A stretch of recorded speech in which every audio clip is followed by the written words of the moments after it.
보겠습니다. 첫째 천사가 가서 그 대접을 땅에 쏟음에 짐승의 표를 받은 사람들과 그 우상에게 경배하는 자들에게 악하고 독한 종기가 나더라. 아멘. 기도하겠습니다. 하나님 아버지, 오늘도 구주의 십자가의 보혈로 우리가 살아가길 원합니다. 우리에게 주어지는 모든 일들, 또 계획들, 하나님의 은혜 가운데 있게 하시고 우리 귀한 믿음의 백성들이 정말 하나님의 은혜 가운데 살아갈 수 있도록 복을 내려주시고 그 십자가의 은혜가 넘치도록 인도하여 주옵소서. 또한 그 은혜로 말미암아 우리 성도들 자로나 우러나 흔들리지 않게 하시고 우리 주님의 영광만 바라보며 달려 나아갈 수 있도록 은혜를 내려 주옵소서. 이 시간이 천 번째로 드리는 예물과 또 범사에 감사에 드리는 예물을 기뻐 받아 주옵시고, 말씀을 나눌 때에 하나님 이 말세의 때에, 이 종말의 때에 우리가 더 겸비하고 또 주님 앞에 바로 설 수 있도록 은혜를 내려 주옵소서.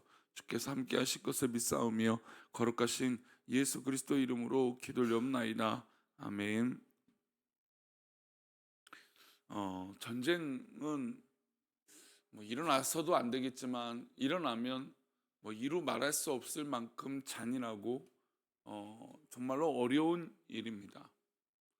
근데 이제 전쟁을 하게 되면 일어나서도 안 되겠지만 만약에 공격하는 입장에서는 빠른 시일 안에 끝내는 것이 굉장히 중요합니다.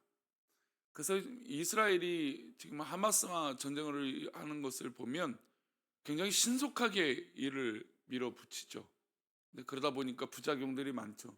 학교나 어린 아이들이나 또 이 전쟁에 동조하지 않는 이들이 선량한 시민들이 피해를 받는 어려움이 있지만, 그러나 이 섣부른 공격보다는 전쟁하는 경우는 그렇다는 거예요. 그러니까 러시아가 일으킨 전쟁을 지금 보면 그 반대이죠. 굉장히 좀 긴 시간 동안 이게 지금 뭐 하는 건가 싶을 정도로 전쟁이 지속되어지고 있습니다.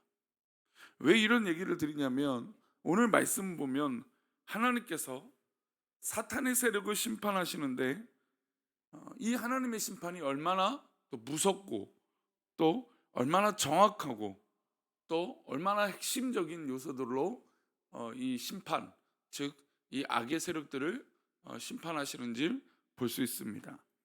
계시록에는 지금 계속 묵상한 것처럼 세 가지 심판이 나오죠. 이제는 좀 외우실 수 있을 것 같아요.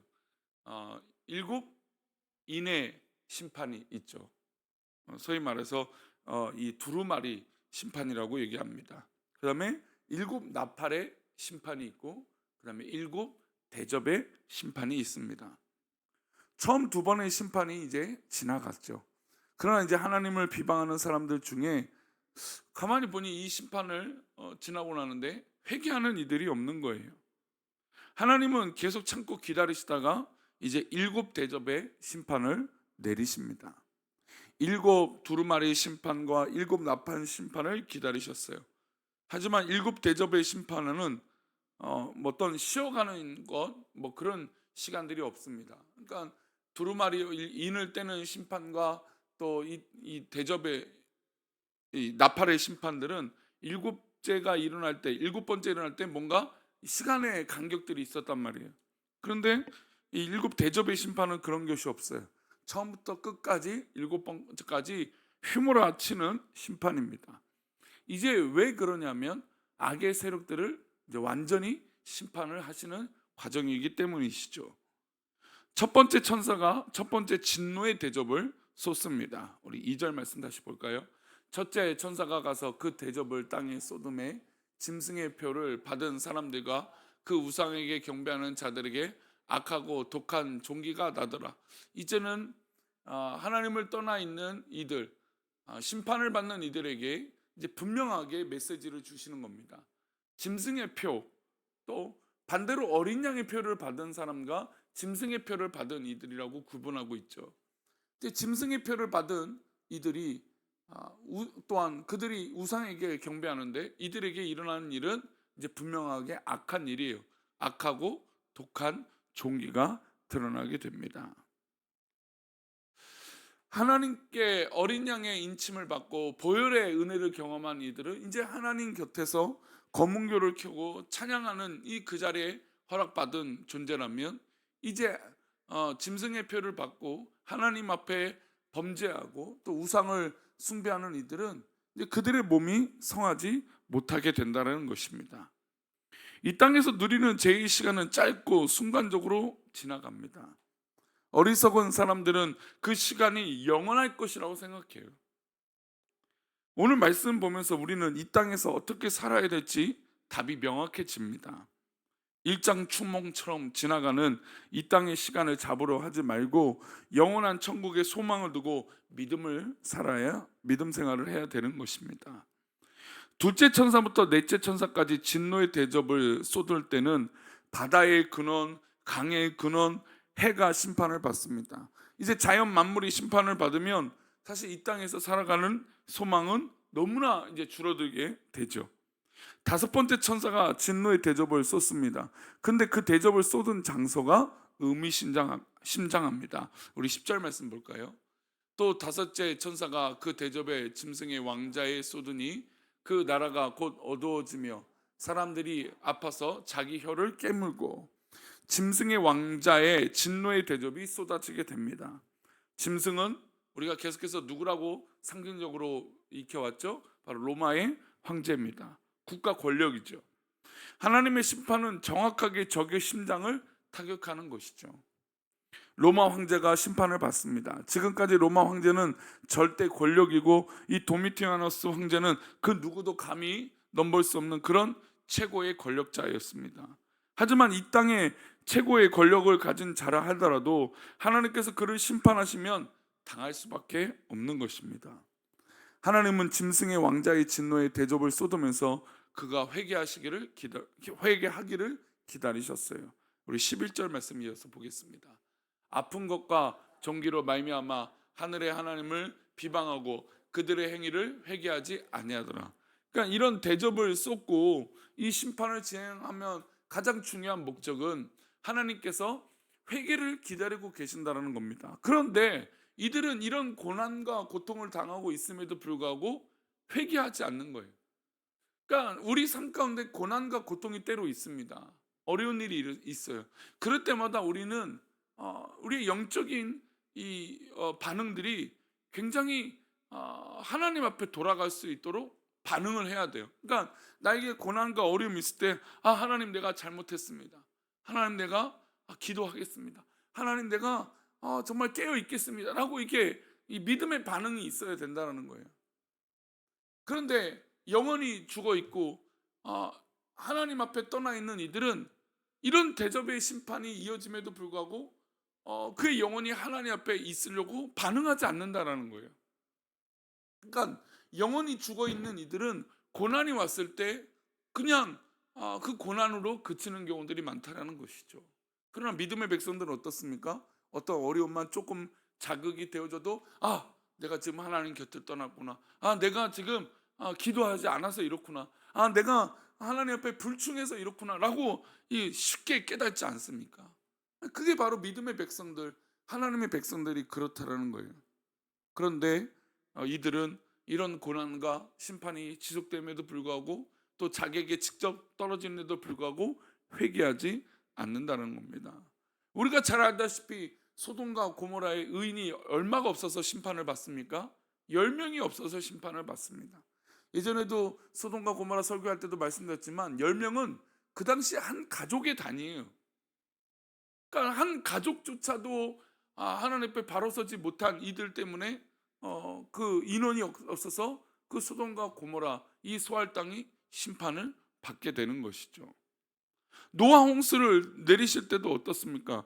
120년이 넘는, 정확하게 120년 7일 동안 하나님은 기다리셨어요.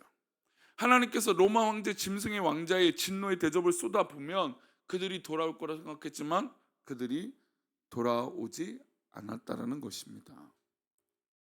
이게 참 중요한 것 같아요. 하나님은 언제나 악한 자일지라도 돌아오기를 바랍니다. 우리가 우리 삶 속에 어떤 일이 벌어져요.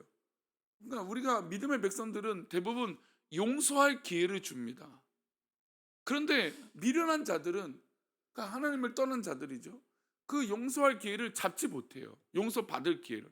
계속해서 뭘 피웁니까? 고집을 피운다거나 아니면 외면해 버리거나 자기 고집 가운데 빠져서 하나님을 향한 그 믿음조차도 잃어버리는 경우들이 있다라는 것이죠. 이제 여섯 번째 진노의 대접이 땅에 쏟아집니다. 우리 12절 말씀입니다. 또 여섯째 천사가 그 대접을 큰 강 유브라데의 쏟음에 강물이 말라서 동방에서 오는 왕들의 길이 예배되었더라. 유브라데스의 강은 오늘날 유브라테스 강입니다. 유브라테스 강은 로마의 동쪽 경계였습니다. 이 강 건너편은 파르시아가, 이 페르시아 군대가 있고 이 페르시아의 후예들이 세운 나라들이 있습니다. 그 나라는 기마 병력으로 유명합니다. 유브라데 강이 진노의 대접을 쏟습니다. 이제 강이 마릅니다. 강이 길이 열리겠죠. 이제는 이 페르시아 군대가 이 로마로 진격해 오는 겁니다. 이제 파르티아 군대라고 하는데 역사적으로 그러니까 페르시아 후예들인 거죠. 이 로마는 이제부터 제국의 힘을 잃게 되고 여러 나라의 공격을 받게 됩니다. 그럼에도 불구하고 악한 자들은 회개하지 않습니다. 오히려 더러운 입으로 사람들을 미혹하게 되죠. 우리 13절 말씀 또 이어서 보겠습니다. 또 내가 봄에 개구리 같은 새 더러운 영이 용의 입과 짐승의 입과 거짓 선지자 입에서 나오니, 그러니까 말세가 되고 심판의 때가 되면 이 거짓 입술들이 너무나 많아진다는 거예요. 그러니까 제가 요즘 사회를 보면 이런 거짓 입이 너무나 많다는 걸 느껴요. 유튜브만 봐도 자극적이죠. 이거 하면 삽니다. 이거 하면 죽습니다. 뭐 이거 하면 성공합니다. 아니 마치 뭔가 절대적인 것처럼 선전하고 광고해요. 그런데 사람들이 그것을 믿고 또 빠져요. 참 신기한 일이죠. 왜냐하면 이 거짓들이 너무나 만연해지기 때문이에요. 그러니까 오히려 이렇게 정보가 많고 팩트를 체크할 수 있는 일들이 많은데 사람들이 스스로 똑똑하다고 생각하고 지혜롭다고 생각하니까 오히려 이 거짓에 쉽게 빠지는 거예요. 아이러니죠. 우리는 똑똑해요. 실제로 우리 성도들을 만나보면 참 똑똑해요. 또 믿지 않는 사람을 만나면 얼마나 똑똑합니까? 요즘은 막 인터뷰를 해도, TV에서 인터뷰를 해도 얼마나 똑똑한 말들을 하는지 몰라요. 바른 말을 해요. 근데 그 바른 말을 하는데 오히려 쉽게 미혹되어지고 쉽게 유혹에 빠지고 쉽게 죄를 짓는다는 거예요. 그러니까 인간이 똑똑해진다라는 건 어떤 의미일까라고 하는 생각을 해봐요. 정말 지혜로운 사람은 분별할 줄 아는 사람들인 거예요. 그럼 우리 분별하는 사람들은 믿음에서 어떤 사람입니까? 말씀으로 사는 사람들이죠. 말씀으로 살아가야 분별할 수 있는 거예요. 죄가 뭔지 분별하는 거예요. 근데 지금 시대엔 죄가 뭔지를 모르는 거예요. 아니 이렇게 똑똑한 시대에 더 그렇지 않습니까? 여기서 우리가 주목해야 될 건 거짓 선지자의 입입니다. 거짓 선지자들은 항상 존재해 왔습니다. 2000년 전이나 그 이전에도 그랬고 구약의 시대도 그랬고 2000년 전이나 지금도 이 거짓 선지자들 같은 입술이 항상 존재했습니다. 과거 구약 시절에도 있었고 신약 시절 예수님께서 활동하실 때도 있었습니다. 지금 이 땅에서 존재하고 있는 것이죠. 거짓 선지자들의 특징은 세속 권력에 어떤 기생한다라는 거예요. 그들의 특징은 물질과 권력을 탐하는 것이죠. 그리고 그들에게 뭐가 있다고 말하냐면 평안이 있다라고 말합니다. 걱정하지 말라고 말해요. 천국이 아닌 이 땅에서 소망을 두라고 백성들을 유혹합니다. 여전히 로마 권력에 기생하는 악한 세력들인 것이죠. 그들은 이렇게 말합니다. 저는 최근에 이렇게 정치와 어떤 이런 것에 결부돼서 아니 목사라고 하는 이름들이 자꾸 등장하는 게 너무나 속이 상해요. 그러니까 뉴스에서도 뭐 기자들도 꼭 뭐뭐 목사 꼭 이렇게 꼭 해요. 아니 일반인들은 뭐뭐 씨 하잖아요. 근데 목사는 꼭 목사라고 하는 이름을 붙이니 좀 그렇게 활동하는 사람들도 없었으면 좋겠지만 꼭 이게 세상은 그렇게 말하니까 참 안타깝고 속상해요. 14절 다시 14절 말씀 한번 볼까요? 그들은 귀신의 영이라 이적을 행하여 온 천하 왕들에게 가서 하나님 곧 전능하신 이의 큰 날에 있을 전쟁을 위하여 그들을 모으더라. 그들은 그러니까 이 거짓 선지자들이 거짓 예, 영을 입으니까, 귀신의 영을 입으니까 마치 그들이 보니까 뭔가 대단한 것처럼 보여요. 뭔가 있는 것처럼 보여요. 이적을 행하여 온 천하 왕들에게 가서 하나님, 전능하신 하나님이 이에 큰 날에 있을 전쟁을 위해서 그들도 집결하는 거예요. 회개하지 않는 하나님과 전쟁을 준비한다는 것이죠. 이 종말의 시대에 살아가는 하나님의 자녀들이, 이 사람들이 거짓 선지자인지 참 선지자인지 눈에 보이는 것으로 분별할 수는 없어요. 우리가 하나님의 말씀에 제대로 서 있어야만 분별할 수 있는 것이죠. 하나님의 말씀이 제대로 선포되는지, 또 그들이 정말 하나님 말씀대로 살아가고 있는지 그 삶을 보지 못하면 이 사람이 거짓 선지자인지 참 선지자인지 분별하기 어려운 존재들이 늘어난다는 것입니다. 부디 우리 귀한 새벽을 기도하는 성도님들, 분별의 영이 있으시길 바랍니다. 무엇이 옳은지, 무엇이 거릇된지, 하나님께서 기뻐하시는 것이 무엇인지 정말 믿음의 눈이 열리시기를 축원합니다. 일곱 번째 천사가 이제 마지막 일곱 대접을 쏟습니다. 우리 17절 말씀인데요, 함께 보겠습니다. 일곱째 천사가 그 대접을 공중에 쏟음에 큰 음성이 성전에서 보좌로부터 나와서 이르되 되었다 하시니, 이 되었다라고 하는 말은 기노마이라고 하는 이 헬라어예요. 이제 다 이루었다는 뜻이죠. 이 땅의 심판이 이제 끝이 난다라는 겁니다. 일곱 번째 천사가 대접을 공중에 쏟습니다. 공중은 사탄의 권세를 잡은 곳이죠. 공중은 허공이 아니라 악한 사탄이 이 세상을 통치하려고 하는 악한 영들이 모인 곳입니다. 이제 하나님께서 일곱 번째 천사를 통해서 진노의 대접을 쏟습니다. 그러면 무엇이 파괴될까요? 사단의 세력이 파괴가 됩니다.